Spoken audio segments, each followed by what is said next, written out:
was a holistic pattern of development that ensured the preservation of the ecosystems of this planet, that ensured equality among different people, that ensured avarice being suppressed by collective concern for society's welfare.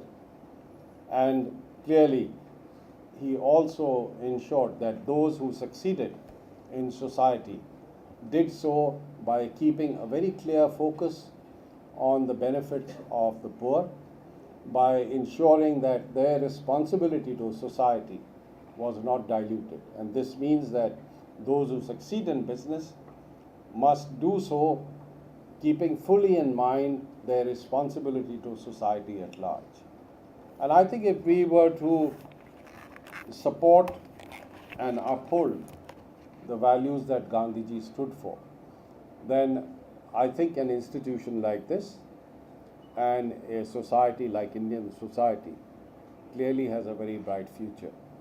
My belief is that in the 21st century, India must emerge the 7 billion people on this planet, soon to increase to about 9 billion. And do remember that till the beginning of the 20th century, the population of this world was only 2 billion people. And between now and the next 30 years, we are going to be adding another 2 billion people. So if we are going to become consumerist, if we are going to be exploitative of all the natural resources on this planet, then clearly this is a planet which will be broken apart in thousands of ways. Thank you very much.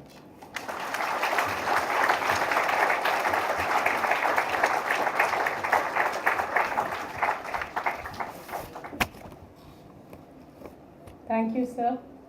As you rightly said, speed is irrelevant if you're going in the wrong direction. A lot of important issues. I'm sure our students in this hall would definitely like to interact with Dr. Pachauri and ask him any question that comes to their mind. So, sir, can we open the session for some questions from the students? Any of you interested in asking a question?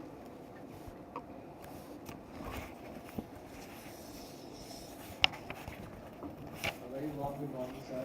It's an honor that you are with us. Thank you so much for being here.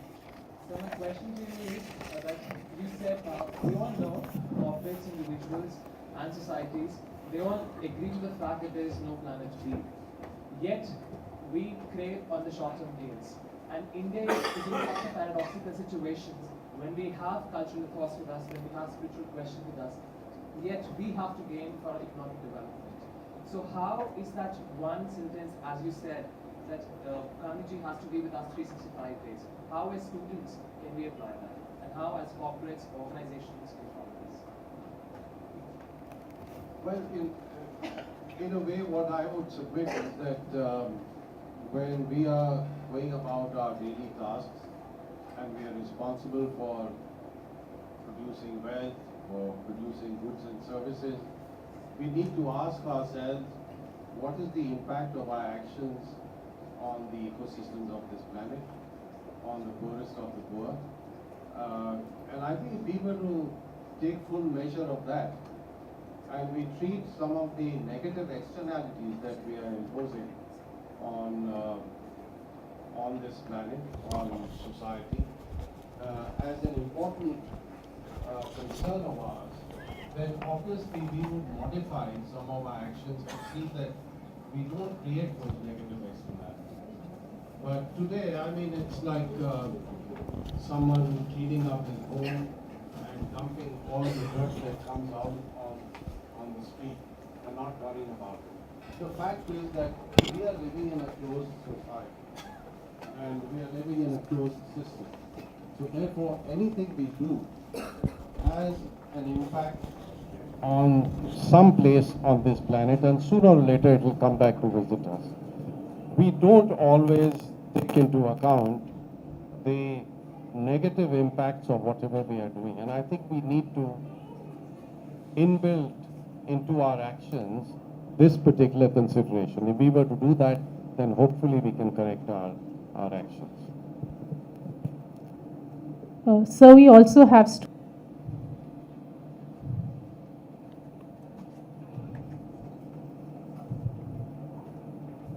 Good morning, Dr. Pachari. So, as you would realize that we are all PGDM students here, and in all probability, we are heading for MNC companies. My question is, these MNC companies, when it comes to their profits vis-a-vis sustainability programs, they are not very keen. So, what tips would you give us when we are in those corporations to maintain the relevance of these programs, the sustainability programs in these MNC, to make them realize? Well, I would say that you should exercise your conscience today are getting very sensitive to issues of sustainability, to the whole subject of the triple bottom line. And you must remember that the kind of reputational gains that you would get from being able to serve society, from being able to support sustainability, is something that a company would value over a period of time. And if you don't do that, then I think the reputational loss can be very, very high. There have been so many examples. Today, we are living in a world where all our actions are going to be under intense public scrutiny. So I think if you can bring about that change from within in the right direction, then you would certainly be making a contribution. And therefore, even though these are MNCs and they're supposed to be insensitive to societal values, the truth is that they are becoming sensitive to some of these concerns. And I think you all could be leaders in bringing about change in that direction. Thank you, sir. Any other question?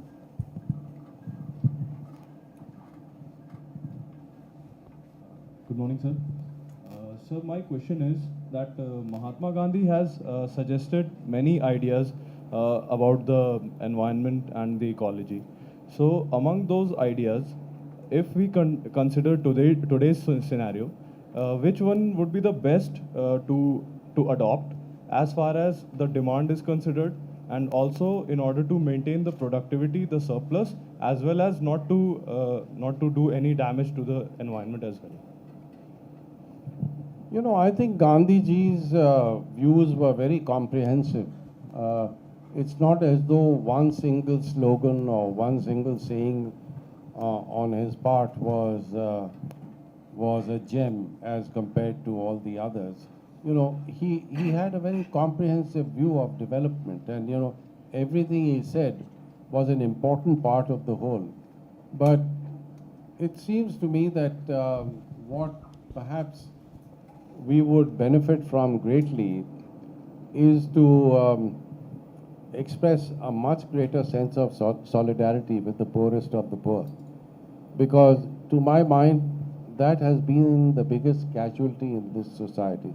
We have become very insensitive to the plight of the poor.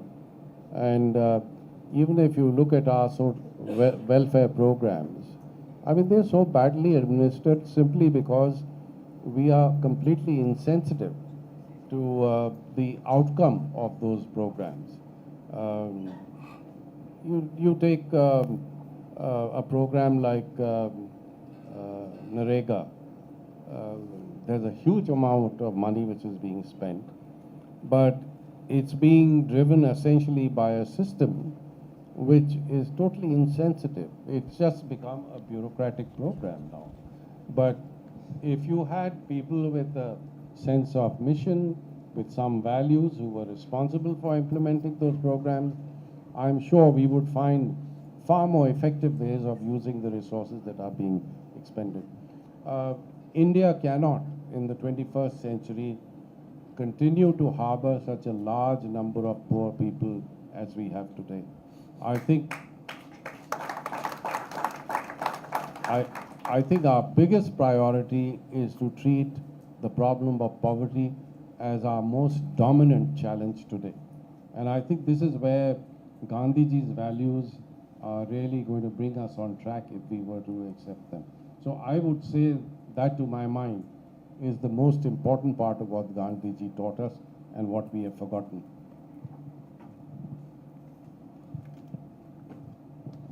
Yes, can we take one more question? Yes.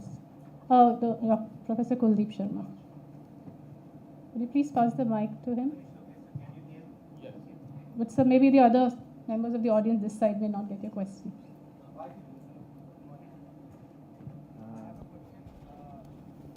It's really so nice hearing you for the first time. Hello. Hello. Is it Yes, working? we can hear you, sir. Okay, thank you. Sir, each time I hear a person like you and each time I hear the trusteeship being told by Mahatma Gandhi about it, sir, one question comes to my heart. Is it crime to create wealth?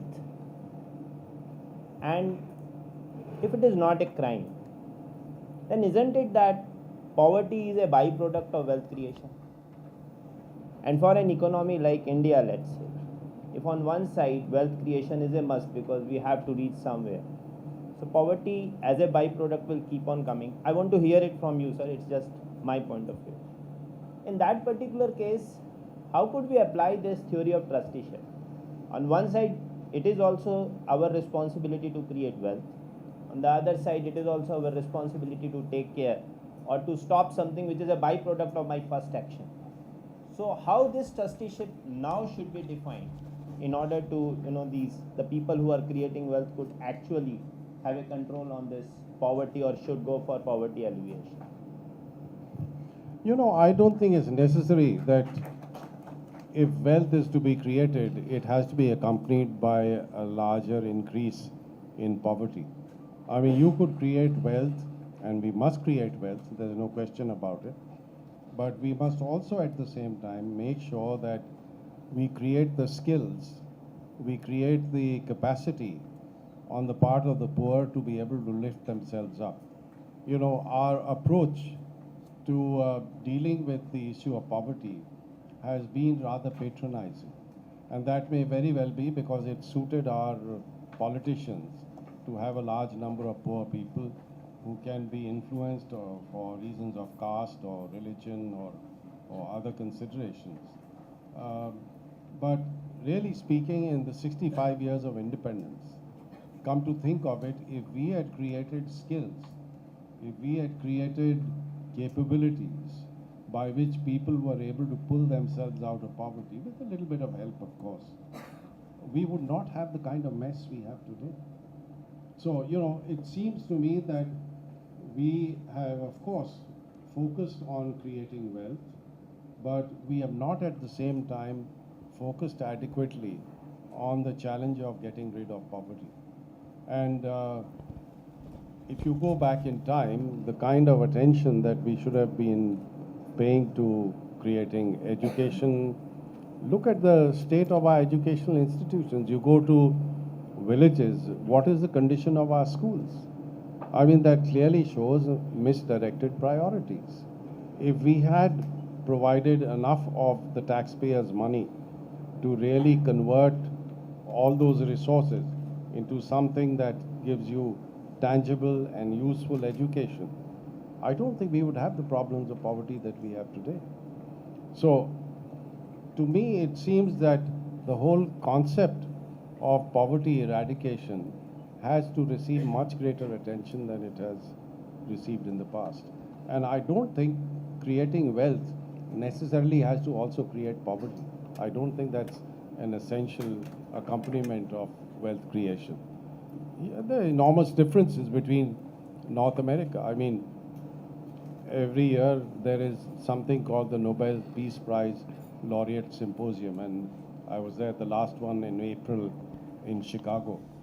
And President Jimmy Carter, who's a Nobel Peace Laureate himself, said something which was very profound. He said that,